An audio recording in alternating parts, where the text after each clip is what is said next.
VNews.pk के लिए कराची से मैं हूं वकास खान। अब से कुछ देर कबल कराची के मुख्तलिफ इलाकों में तेज़ और मूसलाधार बारिश हुई है, जिसके बायस जो सड़कें हैं वो तालाब का मंजर पेश कर रही हैं। और महकमा मौसमियात की जानिब से 4 अप्रैल तक कहा गया है कि मूसलाधार बारिश होने का इम्कान है। ताहम जो तकरीबन 15 मिनट तक जो बारिश हुई है, बारिश के साथ साथ यालाबारी भी रिकॉर्ड की गई। इस वक्त सड़कों पर सूरत हाल ये है कि जो मकामात जहाँ पर इससे कबल बारिश में पानी जमा हो जाता था वो इस बार भी मौजूद है। रेस्क्यू टीमें जो हैं वो भी उनको एक्टिव कर दिया गया है।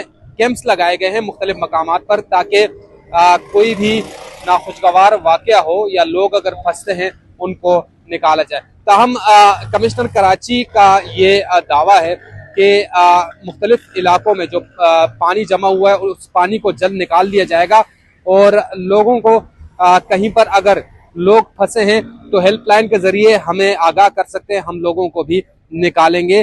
अब देखना ये होगा कि इस बारिश के बाद जो आने वाले कुछ घंटे हैं मजीद बारिशें होती हैं, क्योंकि महकमा मौसमियात ये दावा कर रहा है कि आने वाले कुछ घंटों में मजीद बारिशों का इम्कान है। कहीं हल्की तो कहीं तेज बारिश हो सकती है।